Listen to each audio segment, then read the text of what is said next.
Eh ben, bienvenue à tout le monde. Merci d'être là, merci d'être aussi nombreux. On espère que les personnes de YouTube vont pouvoir nous rejoindre sur Facebook. De toute manière, la vidéo va rester accessible et sur notre page Facebook et du coup, on mettra la vidéo de YouTube, de Facebook sur YouTube plus tard. Voilà, c'est pas très grave. On est ravis de vous accueillir, comme toujours. C'est vrai que ça faisait un moment qu'on n'avait pas fait de live. Ouais. Et voilà, et puis il y a quelques semaines, on nous a demandé si c'était possible d'évoquer l'aura, les champs énergétiques, et ça nous a semblé une chouette idée en fait, qu'on puisse partager ce moment avec vous ce soir en direct. Ouais, on est vraiment contente de parler de tout ça un petit peu avec vous. Alors déjà, on va prendre le temps quand même de se présenter un petit peu. Parce que voilà, on sait qu'il y a plusieurs personnes qui sont là ce soir qui nous connaissent déjà, mais aussi certaines autres qui ne nous connaissent pas. Et donc c'est important qu'on se présente un petit peu. Donc voilà, nous sommes Sophie et Anne-Sophie. En fait, nous avons créé, il y a 2 ans maintenant, notre société de fées. Alors on l'appelle comme ça parce qu'on aime bien le jeu de mots avec les fées. Les fées F-E-E-S. Donc notre société Les Amso. Et nous sommes toutes les deux thérapeutes énergétiques. Nous sommes toutes les deux praticiennes et enseignantes en Reiki Shambhala. Sophie est issue du paramédical plutôt. Moi, je suis plutôt issue du domaine artistique, pour vous la faire courte. Et puis, en fait, notre rencontre, toutes les deux, ça a été vraiment une évidence. Voilà, ça a été une véritable évidence. Et notre mission à nous aujourd'hui, eh bien, c'est d'œuvrer dans l'amour. C'est ce qu'on essaye de partager, c'est ce qu'on essaye de diffuser. Déjà l'amour que nous partageons vraiment toutes les deux au quotidien, toutes les deux dans notre vie. Et puis aussi l'amour de vous, l'amour pour vous, pour les âmes qui viennent aussi à leur propre rencontre. Et c'est vraiment toujours un véritable honneur et bonheur, comme on l'aime l'écrire aussi, de vous accompagner véritablement dans vos éveils spirituels. Et si vous avez envie d'en connaître un petit peu plus sur nous, vous pouvez vous rendre sur notre site internet, donc lesamso.com. Sur lequel vous allez retrouver toutes les infos concernant les séances qu'on propose, les ateliers, les formations, les retraites, enfin, voilà, tous ces jolis projets. Oui. Voilà pour la petite présentation. Donc maintenant on va rentrer un petit peu plus dans le vif du sujet de ce soir, donc aura et champ d'énergie. C'est un sujet qui est vraiment très très vaste, c'est un sujet vraiment très très riche. Et bien sûr, il ne va pas suffire de cette heure que l'on va passer ensemble pour en faire pleinement le tour, évidemment. Mais voilà, déjà, on avait envie de vous parler de certaines choses. Et puis nous, ce qui nous tient à cœur toujours, c'est de revenir vraiment aux bases, d'accueillir aussi la simplicité, parce qu'on pense que vraiment revenir aux bases, c'est toujours l'essentiel, en fait. Donc voilà ce qu'on va proposer un petit peu ce soir. Et on va commencer par l'aura, apostrophe, L apostrophe, parce que sinon ça n'a pas de sens. Mais donc l'aura, c'est souvent décrit comme étant un contour coloré, un halo de lumière qui rayonne autour des corps de toute espèce vivante. Donc c'est pas uniquement autour pour l'être humain. Et c'est dans l'aura que se trouvent les champs d'énergie. Donc tout est énergie, même ce qui est solide, même ce qui est matière, c'est de l'énergie. La matière, c'est juste un amas d'énergie qui est beaucoup plus dense, ce qui fait qu'on peut le toucher, rentrer en contact, et que matière contre matière, on a du mal à le traverser. Et l'aura est constituée en fait de différentes structures vibratoires qu'on appelle aussi des champs énergétiques. En Orient, ça fait très longtemps que l'aura est étudiée et que sa présence est ressentie. Exactement. Alors chez nous en Occident, on peut faire remonter vraiment ce concept de l'aura, on peut le faire remonter à l'Antiquité. En fait, on va vous faire un petit cadre un petit peu pour vous parler de tout ça. En fait, l'aura était définie comme un mouvement d'air, comme un souffle, comme une brise légère. Il y a plein de choses comme ça qui sont en lien avec le souffle. Et pour nous, ça nous parle beaucoup le souffle, parce que on aime bien rappeler souvent on fait rappeler l'étymologie du mot spiritualité, qui en fait vient aussi de spirit, qui vient aussi du souffle. Et donc, quand on parle de spiritualité, on parle aussi du souffle de la vie, et on pourrait dire finalement que l'aura pourrait être le souffle divin. Donc vous voyez encore un équilibre entre notre divinité et notre humanité. Ça, on en parle en ce moment aussi pas mal dans tous nos ateliers et tout ça. Mais en tout cas, ça nous parle beaucoup.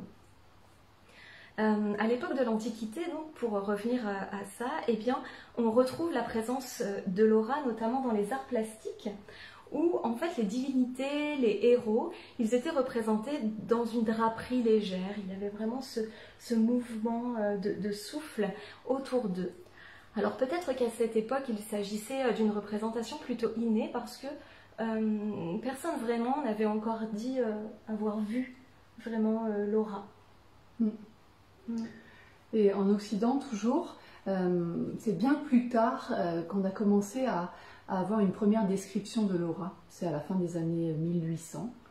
Et selon l'écrivain Rudolf Steiner, pour lui, en fait, il décrit que l'homme complet est 2 fois plus haut et 4 fois plus large que son corps physique.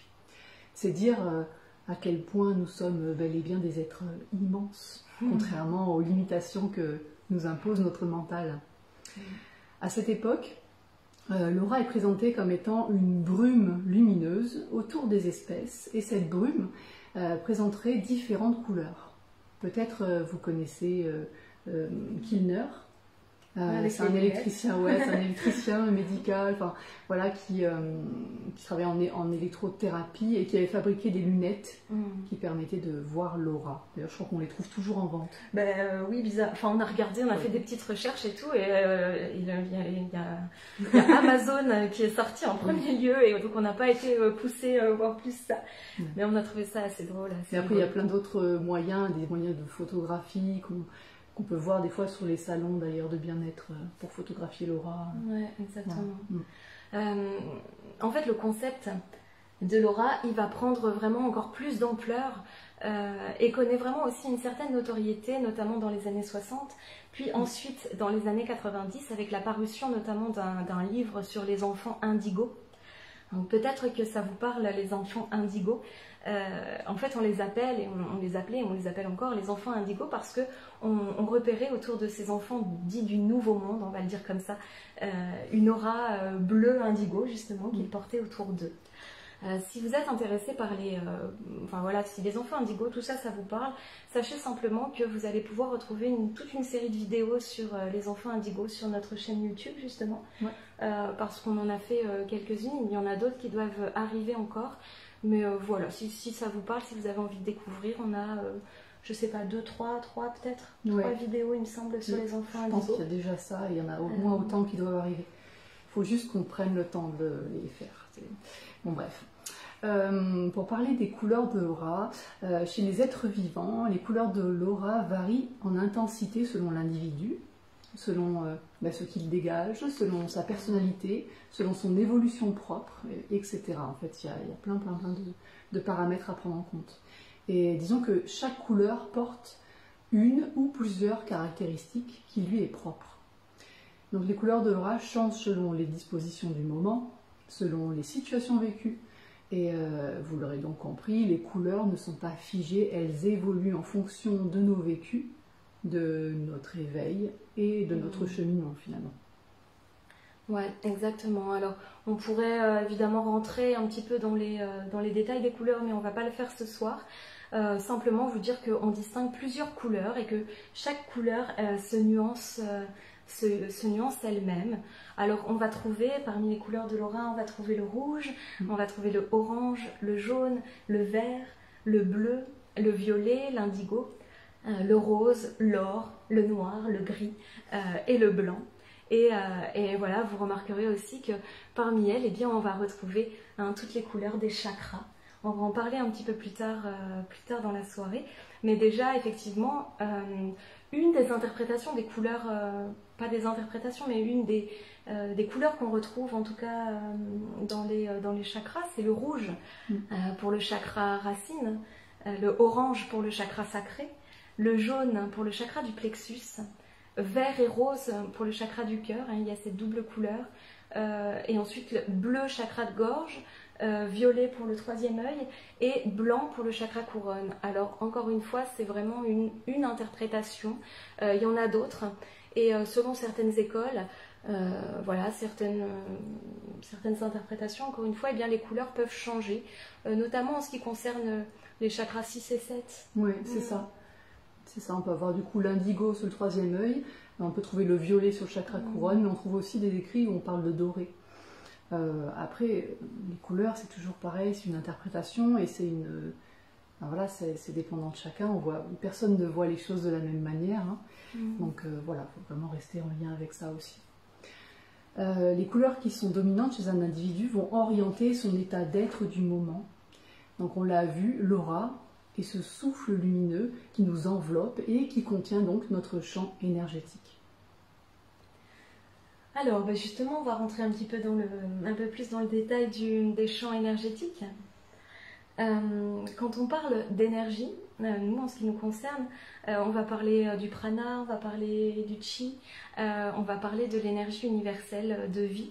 Et en ce moment, on en parle beaucoup parce qu'on est en pleine préparation pour la formation qui arrive de Reiki Shambhala. On est en train de préparer toute la formation qui arrive bientôt là pour les futurs maîtres en Reiki qui se présentent. Et donc, on parle beaucoup de ça. De cette énergie universelle de vie. Et du coup, cette énergie, c'est donc celle qu'on retrouve évidemment dans le Reiki également. Ouais.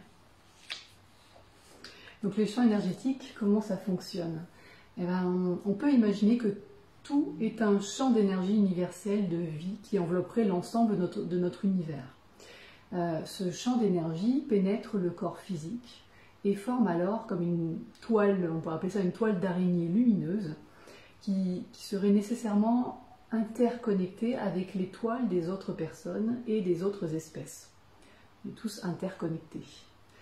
Le corps physique vient donc se fixer sur cette toile énergétique. Autrement dit, chacun a sa propre toile énergétique qui vient se fixer sur la grande toile commune de l'énergie universelle, provenant elle-même de la source divine. Et ce principe est décrit en physique quantique. Si ça vous intéresse un petit peu, c'est l'histoire du champ quantique en fait, et on est décrit, donc ce qui est matériel, c'est décrit comme un pli.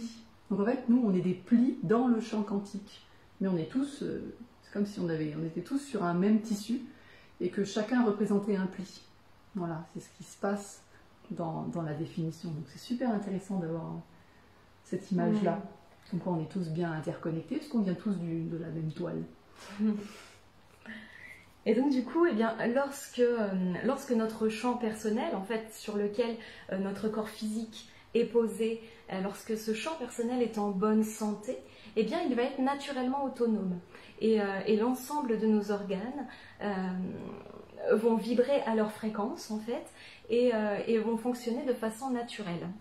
Donc lorsque tout va bien, on va dire comme ça, eh bien, les organes se transfèrent de l'énergie en continu. Quand il y a un déséquilibre, les organes vont vibrer différemment et ils vont quitter leur fréquence naturelle. Du coup, les transferts d'énergie sont perturbés, sont ralentis, et c'est là qu'adviennent les maladies. Alors, ce soir-là, lorsqu'on parle maladie, on va parler plutôt d'une absence de santé parfaite, c'est-à-dire c'est là qu'adviennent tous nos déséquilibres internes, déséquilibres énergétiques, et puis par concordance du coup aussi des équilibres physiques. Ouais, et on le disait au début, tout est énergie. La matière est de l'énergie plus dense. Le corps physique constitue donc la forme la plus dense de l'énergie d'un être humain. Plus on s'éloigne du corps physique dans les couches, et plus l'énergie va s'élever en fréquence et plus elle devient donc subtile. On pourrait employer aussi le mot de volatile, ce qu'on dit en alchimie. Nous avons donc un corps physique et des corps subtils. Ni le corps physique, ni les corps subtils, ni même l'énergie qui nous entoure ne sont figés. Tout se modifie au fur et à mesure de notre chemin. Lorsque nous parlons aura et champ énergétique, nous parlons donc de nos différents corps. qui nous constituent. Et oui, les corps énergétiques. Alors les corps énergétiques, lesquels sont-ils? Si on rentre là-dedans, les corps énergétiques, alors là encore on peut trouver diverses nominations. Nous on a choisi celle qu'on va vous donner ce soir. On va parler du corps physique, on va parler du corps éthérique, du corps émotionnel ou astral, du corps mental, on va parler du corps causal, on va parler également du corps bouddhique et du corps atmique. Alors je ne sais pas si là vous les avez comptés, mais peut-être effectivement vous allez remarquer qu'ils sont aussi au nombre de 7. On retrouve encore une fois le chiffre 7. Le chiffre 7, c'est le chiffre sacré, hein, c'est le chiffre du divin. Donc le 7 est vraiment partout. En alchimie aussi, on parle des 7 métaux. Dans les bols tibétains, népalais, c'est un alliage de 7 métaux. Le 7, c'est vraiment un chiffre clé. On le retrouve dans les notes de musique, dans l'arc-en-ciel. Dans l'arc-en-ciel. Enfin, voilà. Oui, il y a beaucoup de... Dans le 777 de la chance. Ouais. Dans les 7 nains. Aussi. Blanche-Neige. Bon, bref. Et ça marche vraiment. Je sais pas la première fois que je le dis, hein, mais c'est parce qu'en fait, les nains, c'est pas des nains, c'est des gnomes. Et gnome, gnosi, ça veut dire connaissance. Donc en fait, c'est les 7 liens de la connaissance. Bon, bref. On va parler du corps physique, du coup. Ce premier corps, celui que tout le monde connaît, qu'on peut palper, qui est bien là. Comme on le disait tout à l'heure, c'est la forme la plus dense de nos corps énergétiques. Il est la manifestation dans la matière des autres champs plus subtils de conscience. C'est avec ce corps physique que nous communiquons par nos 5 sens notamment. C'est avec lui que nous expérimentons, que nous avançons, que nous réalisons nos prises de conscience. Et il est notre véhicule terrestre. C'est pour ça qu'il faut en prendre soin. C'est le véhicule dans lequel notre âme s'installe pour cette vie. Et il est la représentation même de notre incarnation. Incarnation dans le sens de incarner. Dans la carne, dans la chair. Voilà. C'est vrai que le corps physique, on y revient souvent, hein, parce que il est important. il parle beaucoup. Ensuite, on va parler du corps éthérique, le corps éthérique ou champ vital. Alors là, c'est la couche d'énergie qui suit immédiatement le corps physique et qui en épouse véritablement les contours. On va dire que c'est le corps qui anime le corps physique. C'est en fait le plan de l'âme, âme, animé, âme. On retrouve vraiment de anima. Ouais, l'anima, ça veut dire âme en fait. Hein. C'est ça. Donc c'est le plan de l'âme et ce corps, c'est ce corps aussi qui maintient vraiment les activités de la vie du corps physique. Par exemple, pour des personnes qui auraient un membre amputé, eh bien ce membre amputé il peut être perçu de façon énergétique sur le plan éthérique, même si ce membre n'existe plus dans la matière. Donc ce corps est vraiment aussi en lien avec la vitalité. C'est lui qui active le corps, c'est lui qui le rend vivant d'une certaine manière. Donc c'est vraiment ce corps qui, encore une fois, vient animer en fait notre corps physique. Oui, ça c'est quelque chose qu'on retrouve aussi dans les séances, quand il y a des cicatrices sur le corps physique. Souvent, la cicatrisation, elle n'est pas faite au niveau éthérique, enfin au niveau du corps éthérique. Donc souvent, il faut intervenir à ce niveau-là, parce qu'il y a toujours une fuite énergétique. Parce que ça a été bien réparé au niveau physique, mais pas dans l'énergie. Donc c'est souvent intéressant, on sent bien le passage de l'air un peu frais. C'est dans les séances énergétiques, hein, notamment Reiki, où on peut venir intervenir sur ces couches. Surtout ces corps, ensuite vient le corps émotionnel. On continue de s'éloigner un petit peu du corps physique. Le corps émotionnel qui est aussi appelé le corps astral. Peut-être ça vous dit quelque chose, astral, hein, c'est celui avec lequel on voyage la nuit. Et c'est dans ce corps que s'inscrivent les peurs, les angoisses, mais aussi les désirs, les frustrations. C'est ce champ énergétique, il peut prendre de l'expansion en fonction de l'émotion vécue, en fonction des pensées, des intentions d'une personne. Il est aussi, en quelque sorte, le miroir des émotions. Toute l'histoire de notre vie affective y est inscrite et il est fortement conditionné par nos pensées. Il peut aussi être influencé par les champs d'émotions venant des autres personnes, comme il peut lui-même influencer les autres. Voilà. On en discutait tout à l'heure et je ne sais pas si vous connaissez cet exercice quand même assez célèbre des petits bonhommes allumettes. Les petits bonhommes allumettes, c'est une pratique, un exercice qui est vraiment très efficace quand on y met toute l'intention qui va avec, mais qui va permettre justement d'aller, on va dire, couper aussi ces liens émotionnels. Qu'on peut appeler liens aussi toxiques, mais c'est un mot qu'on n'aime pas trop, toxique, mais plutôt des liens d'attachement qui seraient dénués d'amour, vraiment de l'amour pur. L'amour inconditionnel, en fait. Ça va couper à la limite les liens d'amour conditionnés, voilà, ce qui un peu vient polluer les relations. Donc l'attachement, etc., quoi. Les attentes, tout ce qui va avec. Cela dit, on peut aussi utiliser des prières, il y a pas mal de prières, on peut trouver facilement. Vous pouvez même vous les créer, les prières qui font appel à l'archange Michael aussi, qui viendra trancher du coup les liens. Il y a aussi Pallas Athéna, du coup, plus le côté yin, dans la version yin, qui peut aussi trancher avec son épée. Ouais. Après ça, on peut aussi retrouver des descriptions, si vous connaissez, dans le livre La prophétie des Andes. Oui, où on parle, c'est assez intéressant, ouais. Je crois qu'il y a même un film. Oui, je crois aussi. Et il y a en tout cas le livre audio aussi. Oui, en tout cas. Voilà. Et le livre audio, il est sur notre chaîne YouTube, enfin pas sur notre chaîne YouTube, mais on a une playlist sur la chaîne YouTube avec des livres audio inspirants, il me semble, c'est le titre que j'ai mis. Et dedans, il y a plein de livres audio qui sont sympas et que nous, on aime bien. On aime bien découvrir. Voilà. Voilà, ça c'était pour le corps, du coup, corps émotionnel ou astral. Et puis ensuite, on continue encore de s'éloigner. Et là, on va arriver vers le corps mental. Alors, le corps mental, en fait, c'est en lui que se posent nos pensées, les images mentales, nos intérêts aussi, nos aptitudes à visualiser. Et en fait, on va trouver vraiment deux plans distincts dans ce champ. Dans ce champ d'énergie, on va trouver le mental inférieur, donc ça va être plutôt le mental concret, logique, rationnel. Vous savez, celui qui nous limite, celui qui nous critique, celui qui nous met dans nos limitations. Donc voilà, il y a ce mental inférieur. Et puis, il y a le mental supérieur qui va être celui plutôt de l'intuition, qui va être celui de la créativité. Donc en fait, ce corps mental, il va se trouver vraiment à la jonction de l'esprit et de la matière.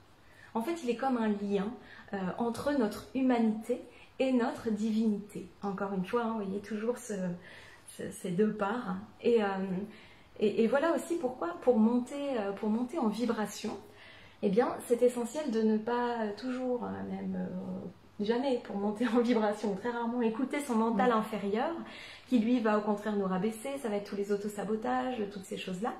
Mais au contraire, donc de le faire taire pour aller se poser dans une conscience beaucoup plus haute, qui va inviter la lumière, qui va inviter le non-jugement, et qui va nous donner pleinement la possibilité d'avancer en lien avec notre cœur, en lien avec notre intuition, et non plus en lien avec les peurs et les pensées limitantes. Ça, on en parle aussi beaucoup en ce moment. Là, récemment, on en a pas mal parlé de ce mental. Oui, dans l'atelier de communication connectée. En fait, c'était une initiation à la communication avec ses guides, qu'on appelle nous communication connectée. Et donc, c'est vrai que ça, on l'aborde beaucoup parce que c'est des choses qui sont importantes à savoir et à venir un peu écouter, maîtriser, ou du moins déjà observer. C'est déjà pas mal. Mais tu vois, c'est marrant, dans le langage, déjà, on dit rabaisser. Oui, exactement. On vient dans le jugement, donc on comprend bien le... Mais du coup, c'est effectif en fait, puisqu'on est à un moment donné où on monte et hop, et on rabaisse parce que oui, on revient plus dans la matière et du coup, on empêche l'éveil de se faire. Et on dit tout le temps, le mental inférieur, il aime pas le changement, il aime pas que ça bouge, il aime bien sa petite zone de confort. Et puis même si, c'est ce qu'on disait aussi, même s'il n'y est pas confortable ou s'il nous donne en tout cas voilà, ce truc un peu d'inconfort dans la zone de confort, il n'a pas envie qu'on en bouge. Et voilà, donc c'est pour ça que c'est toujours très intéressant de savoir le mettre en veille et de pouvoir s'accorder des temps de calme mental pour pouvoir justement aller monter sa vibration pour aller goûter un petit peu les sphères du mental supérieur et de la haute conscience. Ouais, c'est vrai que c'est vraiment intéressant tout ça. Il y a beaucoup. Peut-être ça peut vous aider aussi pour cerner le mental inférieur, le différencier. Le mental inférieur, son cousin germain, c'est l'ego. Voilà, ça. Normalement, on comprend un peu mieux ce qui se passe et comment il peut limiter les choses. Ensuite, allez, on continue nous de monter s'élever en vibration. On arrive dans le corps causal, qu'on appelle aussi le champ intuitif. Alors ce corps n'est plus limité par l'espace-temps. Il se pose déjà dans des sphères spirituelles plus hautes et du coup il donne accès à la connaissance directe, et instantanée de l'univers, donc à la mémoire universelle, à la sagesse universelle. Et c'est dans ce champ que l'on trouve la source des mémoires lourdes intra-utérines et des vies antérieures. Donc on appelle le corps causal, parce qu'en fait c'est le plan des causes, tout simplement. C'est celui qui explique les événements du quotidien. Il est le miroir de l'évolution spirituelle, de l'ensemble des acquis de vie en vie. Et on le traîne. Hein. Ce champ causal, il subsiste après la mort. C'est donc avec lui, en sac à dos, que nous expérimentons aussi nos nouvelles incarnations. Donc ça, c'est quelque chose qu'on retrouve souvent, nous, dans les séances. Hein. Il y a souvent cette visualisation d'un sac à dos bien lourd qu'il faut porter. D'ailleurs, on a tendance à se tenir comme ça pour pouvoir porter le sac à dos. On voit bien dans les massams, donc les massages énergétiques qu'on fait à quatre mains, où voilà, on voit bien les tensions dans le corps physique, finalement, de ce sac à dos pourtant éthérique. Mais enfin, voilà, et donc c'est vraiment intéressant.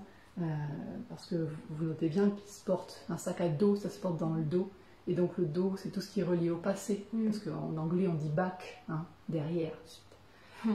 Donc ouais, c'est un joli corps à travailler. Ça c'est vraiment très très intéressant parce que souvent les blocages, on se rend compte, les blocages quand on travaille sur soi dans la vie au quotidien et qu'il persiste en général des blocages, on n'arrive pas à avancer ou quoi, souvent c'est que ça date pas de cette vie-là et que ça vient d'avant, donc vie antérieure, bon, transgénération également, mais voilà, vie antérieure, tout ça, et dans ce corps-là, eh bien, on va pouvoir aller travailler vraiment tout ce qui est en lien avec ces mémoires anciennes de ces vies antérieures, et effectivement on en ramène des choses, notre âme elle en ramène des choses dans cette vie. Donc c'est vraiment intéressant de connaître ça et de connaître l'existence de ce corps-là. Je trouve que c'est vraiment passionnant et ça, on pourrait vraiment pousser très très loin juste avec ce corps causal parce que c'est parfois juste, c'est fou en fait tout ce qu'on ramène de mémoire, tout ce qui peut bloquer, tout ce qui peut... Et en vérité, on vous rassure, il faut pas... on n'est pas obligé de se porter le sac à dos encore toute cette incarnation et puis de se dire bon bah la prochaine incarnation je vais encore rajouter tout ce que j'ai mis là de cette vie là pour voilà. On peut vraiment aller se délester de tout ça. En ce moment on est dans une période de grand nettoyage, on en parle beaucoup et effectivement nous aussi en séance on travaille à ça, on œuvre vraiment à dégommer, comme on aime le dire, les mémoires anciennes. Donc on va venir travailler sur ce corps causal. Travailler sur le corps causal, du coup, et en séance énergétique. On peut même utiliser ce qu'on appelle la recyclerie cosmique. Hop, et on envoie. Mais après, ce qu'on utilise aussi beaucoup, c'est les décrets. Donc avec le pouvoir du verbe, on vient décréer les choses qui sont imprimés dans le dos, là, tous les pactes, les décrets, là, tout ce qu'on a mis en sac à dos. C'est ça, on vient de dire que voilà, on lâche un petit peu le sac à dos en fait. C'est une manière, les décrets, c'est une manière de lâcher ce qu'on a dans le sac à dos et puis de repartir plus léger. Donc voilà le corps causal. Et ensuite on a le corps bouddhique ou de l'esprit divin. Alors, ce corps, il correspond à des niveaux de conscience très élevés. Hein. On va parler là de la conscience christique, de la conscience bouddhique. En fait, c'est aussi ce corps qui va nous relier à l'amour divin, l'amour inconditionnel. Et effectivement, c'est par ce plan-là qu'on accède au divin. Donc là, on est vraiment dans des sphères bien plus hautes. Ouais. Et enfin, vient le corps atmique, ou du coup le plan divin. Donc c'est le plan de Dieu, de la source, enfin, vous pouvez l'appeler comme vous voulez, ça vous appartient. Et c'est par lui que nous intégrons notre conscience I am, pour ceux à qui ça parle, ou la présence je suis. Donc là, je prends conscience pleinement que je suis un avec l'univers. Voilà, c'est vraiment l'unicité. Exactement. Et là, on va vous parler un petit peu des chakras. Eh bien oui, on avait aussi envie de parler un petit peu des chakras parce que forcément on parle d'aura, on parle de champ d'énergie. On ne peut pas ne pas parler, ne pas parler des chakras.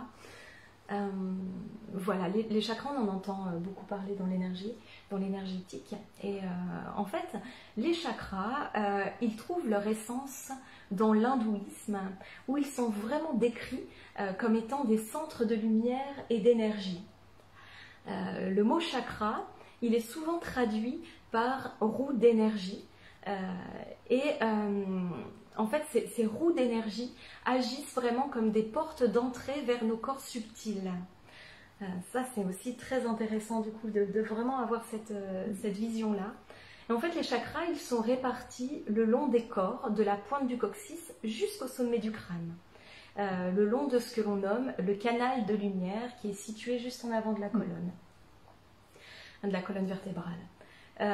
On parlait du chiffre 7 tout à l'heure, et bien les chakras principaux sont au nombre de 7 également. Et en fait, chacun est relié à des organes du corps physique. Et aussi à une note de musique ou à une couleur de l'arc-en-ciel. On parlait des couleurs un petit peu tout à l'heure. Et même si, bien sûr, il y a des variantes un petit peu selon les écrits, voilà, ça correspond quand même à tout ça en général. Alors, 7 chakras, on vous a dit. Le premier chakra, c'est le chakra racine, Muladhara, qui représente l'ancrage, qui représente la sécurité et qui représente l'incarnation. C'est celui qui nous ancre. Ouais, c'est ça. Celui par lequel on fait pousser les racines qui sortent par la plante des pieds. Après, donc on a le deuxième chakra, ce qu'on appelle le chakra sacré, Svadhisthana. Et lui, il porte l'énergie, la force vitale en fait, le chi. Et il représente la créativité, la responsabilité et aussi la sexualité. Donc il est juste... le premier chakra, il est placé juste à la pointe du coccyx. Et donc le deuxième chakra, on le dit environ à 2 cm en dessous du nombril. Mais, sauf qu'il est plutôt vers l'arrière en fait. Il est juste en avant de la colonne vertébrale, donc à l'intérieur. Ensuite, le troisième chakra, qui est le chakra du plexus, un plexus solaire. Celui-là, on le travaille beaucoup aussi. Le plexus, c'est souvent une zone qui est tendue, qui est contractée. C'est une zone qu'on travaille souvent beaucoup dans nos séances, et à la fois en énergétique et à la fois en massage et à la fois aussi en réflexologie plantaire. Du coup, on va travailler un petit peu sur tous les plans. Donc ce chakra du plexus, c'est Manipura, et il est le siège des émotions. C'est pour ça qu'on travaille aussi beaucoup, les émotions, voilà, elles ont tendance à venir faire une boule parfois au niveau du plexus. Donc il est le siège des émotions, du lâcher-prise également, et de l'action. Donc effectivement, quand on va dénouer un petit peu cette zone-là, eh bien ça va aussi réactiver quelque chose de l'ordre de l'action. Ouais. Ensuite vient le chakra du milieu, si on peut l'appeler comme ça, le 4e chakra qui est le chakra du cœur. Donc il s'appelle Anahata, et il représente l'affection, la confiance en la vie. Il porte aussi l'amour à soi et l'amour aux autres. Voilà, donc c'est le chakra qu'on peut dire double, puisque c'est le seul qui n'est pas appairé. Ils ont tous une correspondance entre eux, et lui, il est tout seul, il se suffit à lui-même, parce qu'en fait il est en 2 facettes, entre l'amour à soi et l'amour aux autres, d'où les 2 couleurs qu'il porte, et le vert et le rose. L'amour à soi, c'est le rose. L'amour aux autres, c'est le vert. Ouais. Ensuite, le 5e chakra, donc ça va être le chakra de la gorge, Vishuddha. Lui, il va représenter l'expression de soi et la communication. C'est aussi un chakra qu'on travaille beaucoup en ce moment. l'expression de soi, c'est vraiment en ce moment quelque chose qui nous est aussi demandé de travailler pour chacun. Voilà, avec ce qui se passe là depuis 1 an, on a été un petit peu contraints, on va dire comme ça, de revenir vraiment à l'intérieur de nous et d'aller voir, on le dit tout le temps comme ça, mais finalement on aime bien de dire qu'on est allé voir un petit peu les confins de nous-mêmes dans tous ces confinements.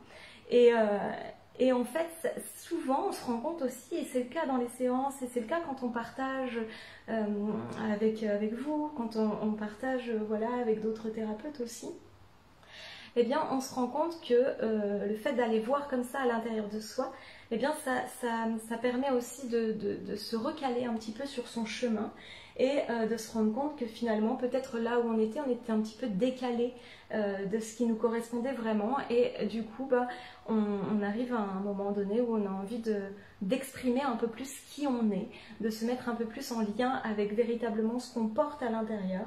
Et donc, le chakra de la gorge est fortement travaillé en ce moment.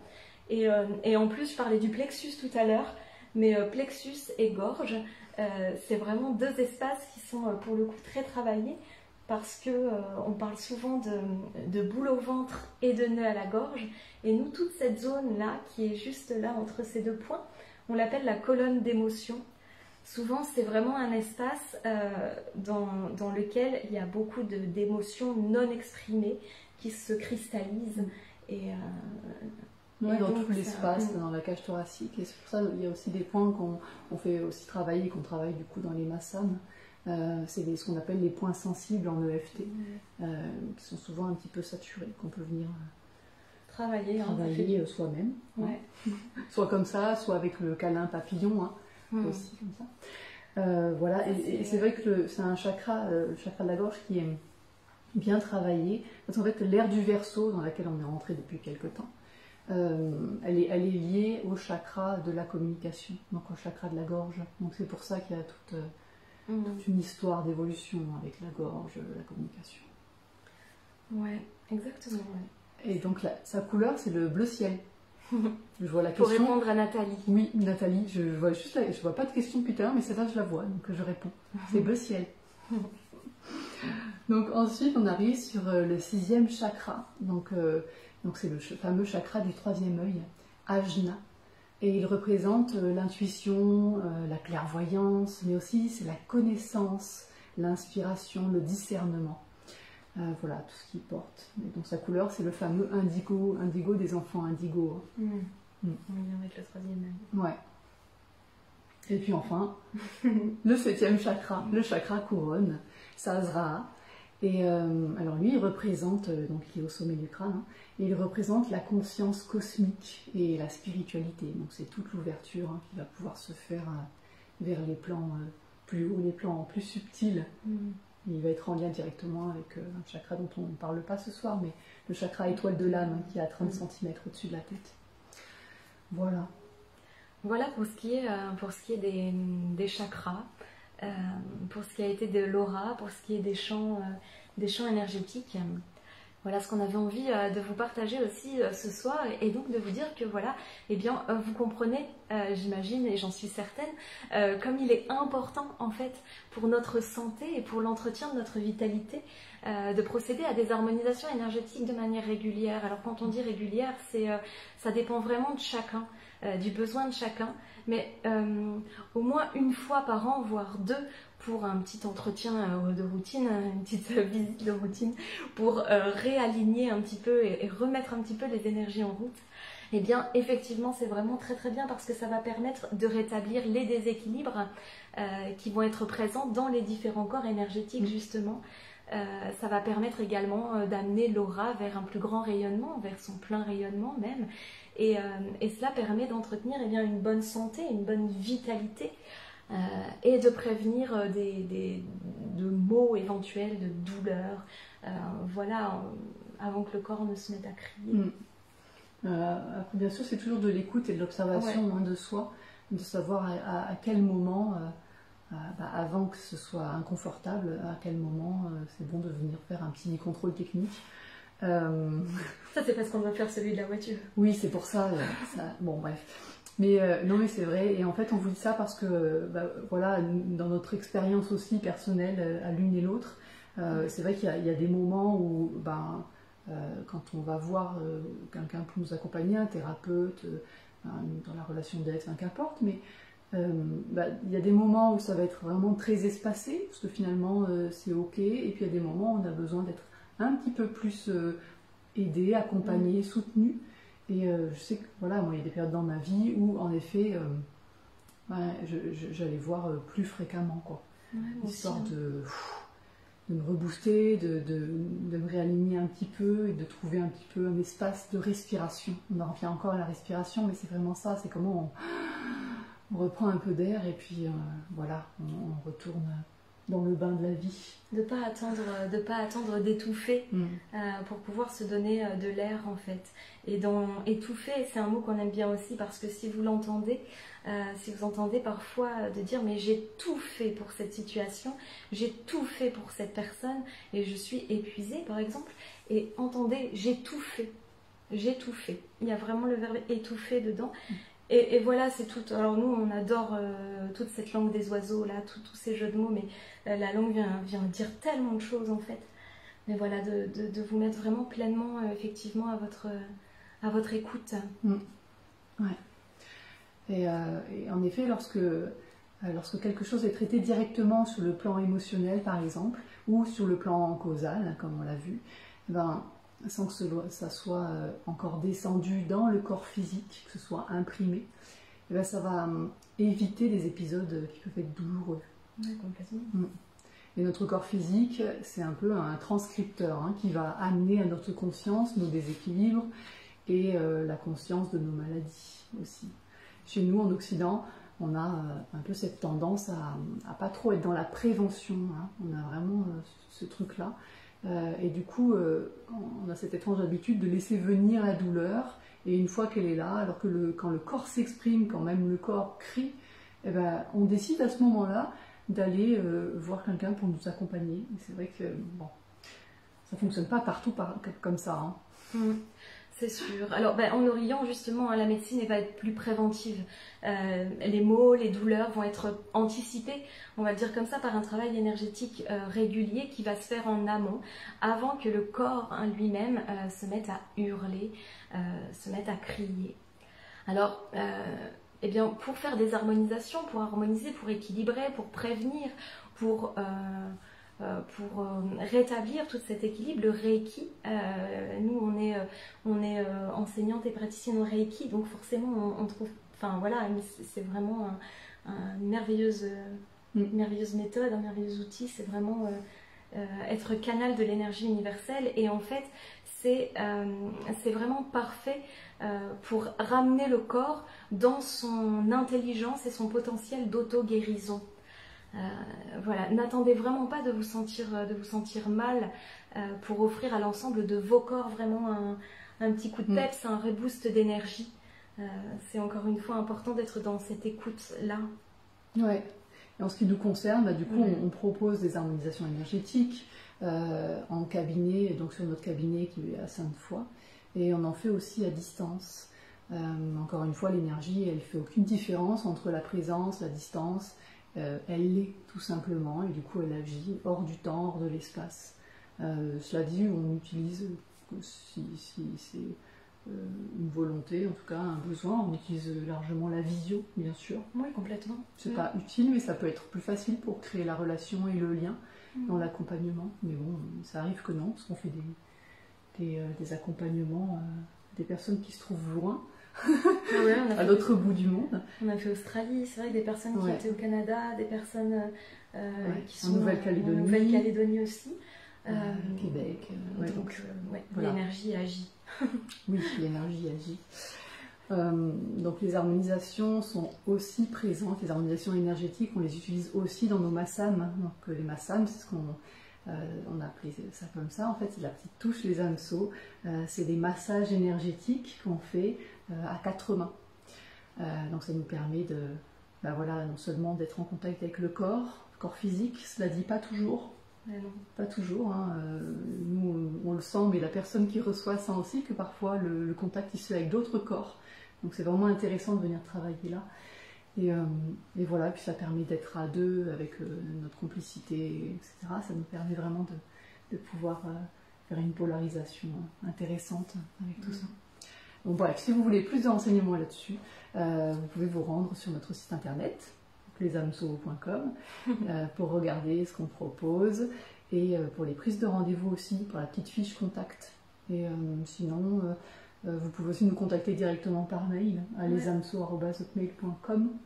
Et c'est plus facile par mail. Hein. Il y a aussi le numéro de téléphone sur le site internet, mais c'est plus simple par mail généralement, parce qu'en séance on n'a pas le téléphone, ce soir on n'a pas le téléphone, pendant les ateliers on n'a pas le téléphone non plus. Donc parfois c'est un peu compliqué de se retrouver par téléphone. Cela dit, si c'est vraiment un besoin pour vous, dans ce cas-là on prend un rendez-vous pour se fixer l'appel téléphonique. Voilà. Exactement. Donc effectivement, voilà, nous, j'ai vu passer une question comme ça, qu'est-ce qu'on peut proposer, qu'est-ce que vous proposez ou quoi pour justement aller travailler tout ça. Donc comme tu disais, on fait des harmonisations énergétiques, des massam, donc on aime beaucoup ce terme-là qui nous parle plus que massage finalement. Et notre mission à nous, c'est vraiment celle en fait de vous accompagner vers votre équilibre, vers votre mieux-être, vers votre vitalité.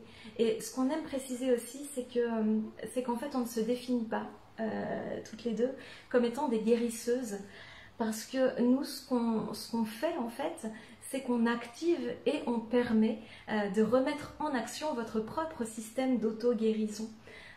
C'est ce qui se passe avec le Reiki, c'est qu'à un moment donné, on est canal de l'énergie universelle et avec les mains et la position des mains, on fait passer l'énergie dans votre corps physique ou dans vos corps subtils qui permet de vraiment réunifier cette énergie et de travailler sur différents plans. Et c'est ça aussi qui est intéressant quand on est toutes les deux, du coup, dans tout ce travail-là. Oui, c'est vrai, c'est un peu la petite marque que fabriquent les AMSO. D'être toujours ensemble, toujours à deux. Et c'est aussi, et surtout que nous portons deux énergies dominantes qui sont très complémentaires, parce que moi je suis plutôt yang et Anne-Sophie est plutôt yin, aussi au niveau des arc-en-ciel, arc-en-terre, ça parlera aux personnes qui ont fait la formation de communication connectée, n'est-ce pas? Et donc, de ce fait, vous recevez un soin qui est véritablement complet et qui œuvre sur l'équilibre des polarités. Ouais. Ouais. Donc c'est vraiment comment on vous amène vers votre autonomie, votre sens de l'auto-guérison, parce qu'en fait c'est ça qui est important. Voilà, les énergies Reiki, tout le monde peut se former au Reiki. Voilà, tout le monde possède ça en lui, cette capacité d'être canal.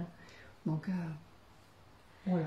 Et du coup, j'en profite parce que on ne voit pas passer toutes les questions. On vous le dit, c'est un peu complexe de tout gérer, mais je vois une question de Joanne qui nous dit je suis de Québec et vous pourriez me faire une séance d'harmonisation énergétique à distance?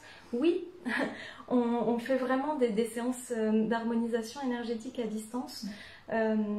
Au Québec, on a déjà fait. On a aussi fait des séances, comme on disait tout à l'heure, en Australie, on a fait des séances. Alors parfois, avec le décalage horaire, c'est plus complexe de se caler un temps de visio, mais ça peut se faire aussi s'il y a besoin d'échange, ça peut se faire en amont par écrit. On trouve toujours les moyens pour amener ce temps de partage, parce qu'on le dit toujours, encore une fois, nous sommes là, vous êtes là, et ce qu'on fait, c'est une création, c'est une co-création. En fait, parce que les artistes, finalement, les artistes de vos vies, c'est vous les artistes, c'est vous qui créez. Ça c'est un autre sujet, on pourrait aussi faire un sujet sur tout ça. Mais oui, vous êtes créateur, c'est ce qu'on dit souvent, vous êtes créateur. Donc oui, Joanne, on fait des harmonisations énergétiques à distance, en effet. Que ça soit en France, que ça soit à Lyon autour de nous, que ça soit en Suisse, en Belgique et bien plus loin, au-delà des mers et des océans. Ah, la Réunion aussi. Ouais. Voilà. Donc voilà, ouais. Si vous avez des questions, vous pouvez les poser là maintenant. On va prendre un petit temps pour revenir sur certains points.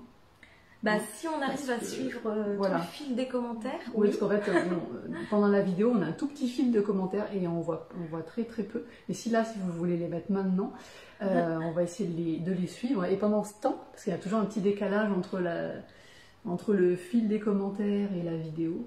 Pendant ce temps, on peut vous dire que on voulait vous remercier, pour les dons par rapport à la chaîne YouTube, parce que ça permet de faire vivre la chaîne YouTube qui nous demande pas mal de travail. Et puis ça nous a permis aussi d'investir dans un micro que je n'ai pas su faire fonctionner ce soir pour YouTube. Voilà, bon, bref. Mais il est bien en vrai, hein, c'est moi qui ai des petits karmas avec. Bon bref. Et voilà. Et sinon, s'il y a une Marina G, je ne vais pas dire son nom de famille, mais s'il y a une Marina G qui nous regarde ce soir, eh bien, nous a contacté pour une lecture d'âme. On n'arrive pas à répondre par mail parce que le mail nous revient toujours en non remis. Donc peut-être que la messagerie elle est saturée, peut-être que je sais pas. Mais sinon il faut peut-être que nous contacter par SMS ou sur la page Facebook. Oui, aussi par sur la messages page Facebook. Ou nous appeler directement. Enfin, ou nous appeler, oui, je sais pas. Effectivement, en tout cas, si un jour vous nous faites une demande par mail pour une prise de rendez-vous et que vous voyez que vous ne nous avez pas laissé votre numéro de téléphone ou rien d'autre, et qu'on ne vous répond pas, eh bien, n'hésitez pas ça fonctionne pas. À nous recontacter parce que c'est qu'à un moment donné, il y a un petit truc dans le tuyau. Ou alors il y a eu un petit bug, peut-être, ça dépend. Donc voilà, donc Marina, si vous nous entendez, n'hésitez pas à nous recontacter. Alors du coup, on n'a pas suivi les questions. Mais du coup, c'est très complexe de suivre les questions, on se rend compte parce que on n'a pas le fil en fait. Mais quoi qu'il en soit, de toute façon, les questions que vous avez posées tout au long et tous les commentaires que vous avez mis, ils vont apparaître, ils vont rester dessous la vidéo. Et de toute façon, on prendra le temps d'y répondre, si ce n'est là en direct, on prendra le temps d'y répondre de toute façon. En commentaire sous vos propres commentaires. Oui, ce sera peut-être plus simple parce qu'en effet ça défile. Et oui, d'ailleurs, il nous faudrait un modérateur. Ah oui, appel à la population. Peut-être même un technicien. Voilà. Voilà, pour reprendre toutes les questions. Pour l'instant, au niveau technique, voilà, on est encore... Bon, il y a plein de choses encore à mettre en place, c'est en train de se mettre en place, mais voilà. En tout cas, on voulait vraiment vous remercier, on est vraiment très très heureuse d'avoir partagé vraiment ce moment avec vous. Je vois une question, j'imagine que vous êtes revenu sur vos blessures de l'enfance. Oui. Ouais, mais possiblement il y en a qui vont revenir encore. Mais ça revient. Souvent c'est beaucoup, c'est un peu la présentation d'un oignon. C'est-à-dire qu'on enlève des couches et on fait « Ah super, je l'ai travaillé, c'est génial ». Et puis en fait, on se rend compte que ça revient différemment. Enfin voilà, il y a toujours des aspects différents à travailler. Donc ça, c'est vraiment quelque chose d'important dans l'accompagnement qu'on propose aussi, c'est d'avoir cette ouverture pour se dire que même dans les formations qu'on propose ou dans les ateliers, c'est comment on retrouve toujours sa posture d'apprentissage. Moi j'aime bien faire ce petit jeu là d'apprentissage, mais parce que vraiment c'est ça, c'est quel que soit ce que j'ai reçu, ce en quoi j'ai été formée, comme ce que j'ai reçu comme initiation, etc. C'est comment je suis capable de revenir à ok, je me positionne en apprenti et j'écoute et je vois ce que je peux faire avec. Parce que sinon on n'avance pas en fait, on est bloqué.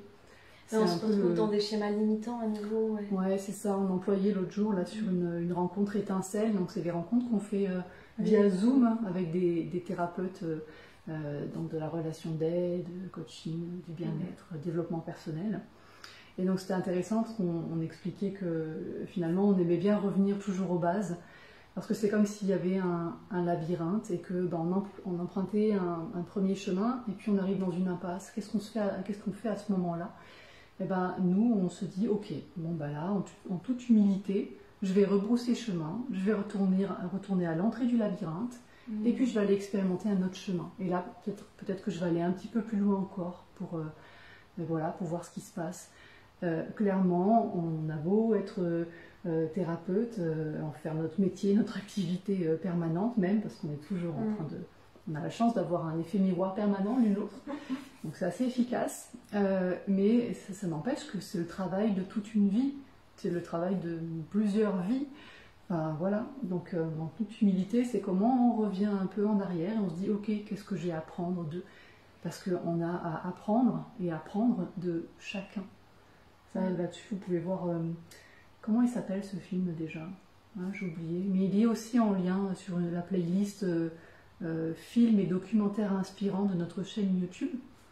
Et il y a le film... Ah, j'ai perdu le nom. Enfin bref, on découvre qu'un garagiste, un petit pompiste, il est sacrément connecté. Voilà. Mais oui. On apprend de tout. Ben non, mais oui, après là, il n'y a pas du tout de... Non, mais oui. C'est toujours, en fait, on est tout le temps en apprentissage, mais de revenir aussi dans cette posture d'apprenti, de revenir toujours aux bases, ça permet aussi de travailler, on va dire, de travailler beaucoup son ancrage dans le sens aussi de revenir à la terre, de revenir à l'humus, de revenir à l'humour aussi, et de revenir dans son humilité. On est toujours dans les mêmes racines, si on doit parler de l'arbre que nous sommes. Et donc c'est vrai que le fait de se poser toujours dans cette posture d'apprenti, eh bien ça nous fait travailler beaucoup l'humilité aussi. Et c'est intéressant, c'est toujours intéressant. Et après, c'est toujours intéressant d'avoir, on parlait d'équilibre aussi, d'avoir ce point de repère aussi de quand est-ce que je suis dans le mental inférieur, quand est-ce que je suis dans l'ego, quand est-ce que je suis plus dans l'observation de vibrations plus hautes, quand est-ce que... Enfin voilà, c'est très intéressant. Mais ça aussi, on pourrait vous en parler pendant des heures et du coup voilà, on va forcément dépasser. Puis après, on n'aurait plus de sujet, donc il faut en garder encore. Ouais. Le guerrier pacifique, merci. Ah oui, voilà, oui. J'ai vu le titre repasser là dans le fil. Donc merci, oui, le guerrier pacifique, c'est vraiment... Ouais, il y a plein de films, enfin de livres qui sont extrêmement inspirants. Hein, vraiment, on en a mis quelques-uns dans la playlist, ceux qu'on a trouvés, parce qu'après, il faut les trouver en audio, du coup, pour YouTube. Mais il y en a plein, C'est vraiment chouette. Et puis quand on les relit, on apprend d'autres choses encore. Enfin, c'est ça qui est intéressant. Selon comment on a grandi, on va lire différemment, entendre différemment. Voilà. Même nous, on le voit avec les guidances qu'on fait. Hein. C'est chouette. Et il y a plein de choses. On apprend plein de choses de jour en jour. Ouais. Il y a plein de mots qu'on entend différemment. Il y a plein de choses qui s'éveillent en fait. Mais c'est un chemin. Et puis, comme on dit, nous, on aime bien faire les choses pas à pas. Alors, ça ne veut pas dire qu'on n'est jamais en prise de notre impatience. C'est aussi un sacré boulot que d'œuvrer dans la persévérance. Mais ça nous fait bien bosser aussi cette posture d'apprenti et d'humilité aussi, de revenir à ça. C'est du job. Bref, en fait, on passe notre vie à expérimenter, plus qu'à travailler, à œuvrer, parce que moi, je préfère vraiment ce terme-là. Ouais. Parce que ça nous montre encore qu'on est pleinement créateur. Et peut-être c'est parce que moi, l'art et le milieu artistique, ça me parle beaucoup. Mais j'aime bien me dire que je suis la pleine artiste de ma création, de ma vie finalement. Et donc plutôt que créateur, on aime vraiment le mot de créateur. Donc restez en lien avec vous et restez dans votre écoute, vraiment, dans votre observation. Mais parfois on a été un petit peu conditionné en nous disant bah, il faut toujours aller bien finalement, il ne faut pas montrer qu'on va pas bien, il ne faut pas montrer que... Mais le corps, lui, tout ça, enfin, c'est pas qu'il s'en fiche un petit peu du conditionnement, mais il nous fait vite comprendre quand ça va pas et il nous fait vite comprendre quand il faut l'écouter. Ouais. Donc voilà, on va peut-être s'arrêter là parce qu'on se rend compte que ça fait déjà 1 heure qu'on papote, 1 heure qu'on parle. Oui, on va vous laisser pour la soirée.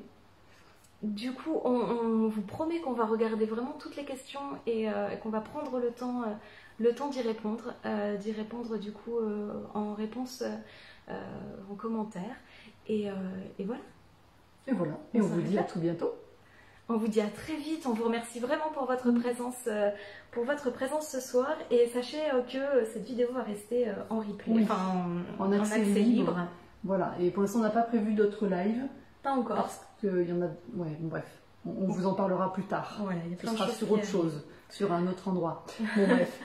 En tout cas, si vous avez des sujets que vous avez envie qu'on aborde en live comme ça, s'il y a des thèmes qui vous parlent, n'hésitez pas.